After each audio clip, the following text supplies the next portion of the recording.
Dear இந்த படம் வந்து குட் நைட் படம் மாதிரியே இருக்கே அந்த படத்தோட கதை. இந்த படம் வந்து ஒருவேளை குட் நைட் படத்துக்கு முன்னாடி வர வேண்டியதா இல்லை பின்னாடி வர வேண்டியதா இல்லை இது வந்து ஏன் குட் நைட் மாதிரியே இருக்கு? இந்த பஞ்சாயத்துக்குள்ளேயே நம்ம வந்து போவேன்னா குட் நைட் படத்தோட கம்பேரிசன் நமக்கு வந்து தேவையில்ல. இந்த படம் எப்படி இருக்கு அப்படின்றது மட்டும் பார்ப்போம். இந்த டியர் படத்தோட கதை பொறுத்த வரைக்கும் டேரக்டர் வந்து தெளிவாக ட்ரெய்லர்லேயே வந்து மொத்த கதையும் சொல்லியிருக்காரு. என்னன்னா ஐஸ்வர்யா ராஜேஷ்க்கு கொரட்டை விடுற பழக்கம் வந்து இருக்கு. அவங்களால தூங்கும் போது கொரட்டை விட்டு தான் தூங்க முடியும்.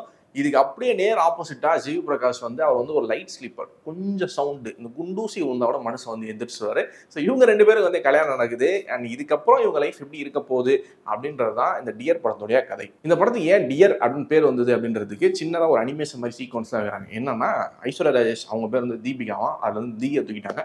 இந்த சைட் ஜிவி பிரகாஷ் பேர் வந்து அர்ஜுனா, அதில் வந்து அரணை தூக்கி டியர்னு வச்சிருக்காங்க. அன்ஃபார்ச்சுனேட்டாக அந்த படத்தோட டீமோட கிரியேட்டிவிட்டியுமே அந்த அளவுக்கு தான் இருக்குது. அதுக்கு மேலே கதையிலுமே வந்து மெனக்கட்ட மாதிரி வந்து தெரியல. ஏன்னா முன்னுக்கு பின் போனால் ரெண்டு கேரக்டர்ஸ் இருக்குது. ரெண்டுமே இன்ட்ரெஸ்டிங்கான கேரக்டர்ஸ். ஒரட்ட விட்டா தான் தூக்கம் வரும் அப்படின்னு ஒரு கேரக்டர், சைலன்ஸ் இருந்தாலும் தூக்கம் வரும்ன்ற இன்னொரு கேரக்டர். இதை வச்சு இன்னும் நிறைய வந்து ஸ்க்ரீன் பிளேல வந்து விளையாடி இருக்கலாம். பட் அவங்கெல்லாம் வந்து அப்படி பண்ணலை. இந்த படத்தையே வந்து பயங்கரமாக வந்து ஷோல்டர் பண்ண ட்ரை பண்ணுறது வந்து ஐஸ்வர்யா ராஜேஷ் தான். முடிஞ்ச வரைக்கும் அவங்க இன்னமும் பண்ணி பார்க்குறாங்க.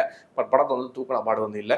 அவங்க ஆக்டிங் ரொம்ப நல்லா இருந்தது. ஒரு கொரட்டை விடுற ஒரு பொண்ணா சொசைட்டியில் வந்து அவங்கள வந்து நிறைய ஜட்மெண்ட் வந்து இருந்துகிட்டே இருக்கும். நிறைய தடவை பொண்ணு பார்க்கும்போது வந்து கேன்சல் ஆகும். ஒரு இடத்துல வந்து ஜிவி பிரகாஷ் வந்து இந்த கொரட்டை விடுற பிரச்சனைக்காக அவங்க வந்து கோர்ட்லேயே கொண்டு வந்து நிப்பாட்டிடுவாங்க. அந்த இடத்துல அப்படியே கூனி குறுகி அவங்க வந்து ஒரு மாதிரி நிற்பாங்க. அந்த இடத்துலலாம் அவங்க ஆக்டிங் ரொம்ப நல்லா இருக்குது. இந்த சைடு ஜிவி பிரகாஷ் அவர் வந்து பேரலல் வேர்ல்டில் வந்து நடிச்சுக்கிட்டு இருக்காரு.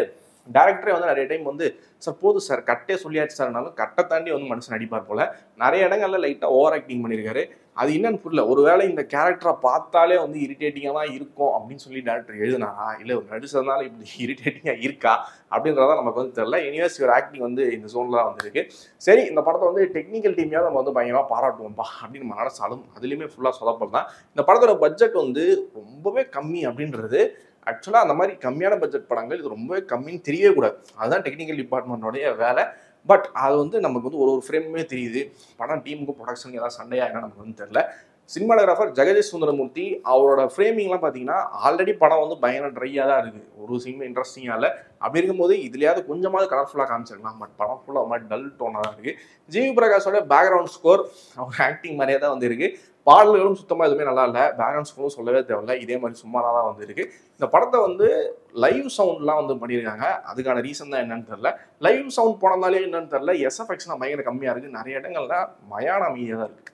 இந்த கொரட்டை வர பிரச்சனையை படத்தில் வந்து ஒரு மாதிரி காமெடியாக ஹேண்டில் பண்ணிக்கலாம், இல்லை சீரியஸாக ஹேண்டில் பண்ணிக்கலாம். ரெண்டுமே சேர்த்து கூட அழகாக நீட்டாக பண்ணியிருக்கலாம். பட் இப்படிலாம் பண்ணாமல் இவங்க படத்தெல்லாம் காமெடியாகவும் இல்லை, பயங்கர எமோஷனலாகவும் இல்லை, பயங்கர ட்ரை ஆகிடுச்சு. இது ஒரு பிரச்சனை.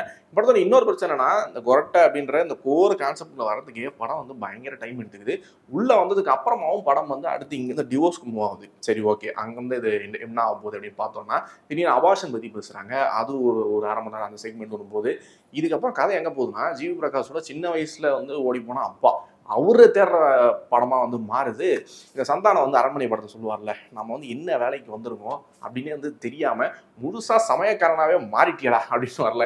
அந்த மாதிரி வந்து கதை வந்து வேற எங்கேயோ போய் நம்மளே வந்து என்ன கதை அப்படின்ற வந்து மறந்து போயிடுவோம். பக்கத்து ஒருத்தர் தூங்கி கொரட்டை விடும் போது தான் தெரியுது, ஓ இதுதான் படத்துடைய பிளாட்ல அப்படின்னு. பட் இந்த படத்தை வந்து கொஞ்சமாவது நம்மளை உட்காந்து பார்க்க வைக்கிறது யார் அப்படின்னா இந்த படத்துடைய சப்போர்ட்டிங் ஆக்டர்ஸ் தான். முக்கியமாக actors Rohini, Kaali Venkat, and then Ilavarasu, Thalaivasal Vijay, இந்த மாதிரியான சீனியர் ஆக்டர்ஸ் அவங்களோட எக்ஸ்பீரியன்ஸ் என்ன அப்படின்றத பயங்கரமாக காட்டியிருக்காங்க. இந்த படத்துல முக்கியமாக 2 சீன் இருக்கும். என்னன்னா ஜிவி பிரகாஷோட சின்ன வயசுலேயே ஓடி போனால் அவங்க அப்பா தலைவாசல் விஜய் அவர் ரிட்டர்ன் வந்து ரோஹினி அந்த அவங்க ஃபேமிலி அவங்க மீட் பண்ணுற சீனாக இருக்கட்டும், அந்த சீன் எடுத்த விதம், அவங்க பர்ஃபார்ம் பண்ண விதம், ஆக்டர்ஸ்னு சொல்லி எல்லாருமே அவ்வளோ சூப்பராக பர்ஃபார்ம் பண்ணியிருப்பாங்க. அதே மாதிரி காளி வெங்கட் அவர் வந்து ஒரு ஒய்ஃப்ட்ட போய் அவர் பண்ண தப்பை வந்து ஒரு மாதிரி ரியலைஸ் பண்ணுவார். அந்த சீனாக இருக்கட்டும். 2 சீன் பயங்கர எமோஷனலாக வந்து செமையாக வந்து ஒர்க் ஆகுது. உண்மையிலே இந்த படத்துக்கும் இந்த 2 சீனுக்கு வந்து சம்மந்தமே இல்லை. அப்படியே எடுத்து பார்த்தா அது தனியாக வந்து தெரியும். அந்த மாதிரி தான் 2 சீன் வந்து இருக்கும். இந்த 2 சீனுக்கு இவங்க கொடுத்த எஃபர்ட்டையும் இவங்க கொடுத்த உழைப்பு எல்லாம் இருக்குல்ல, இதை இந்த மொத்த படத்தோட ஸ்க்ரீன் பிளேலையும் இந்த மொத்த படத்தில் இருக்கக்கூடிய நிறைய மிச்ச சீன்ஸ்லையும் காட்டியிருந்தாங்க அப்படின்னா இந்த டியர் படத்தை நம்மளுமே வந்து ஐஸ்வர்யா ராஜேஷ் மாதிரி ஒரட்டா போடாமல் தூங்காமல் நல்லாவே வந்து நிம்மதியாக பார்த்துருப்போம்.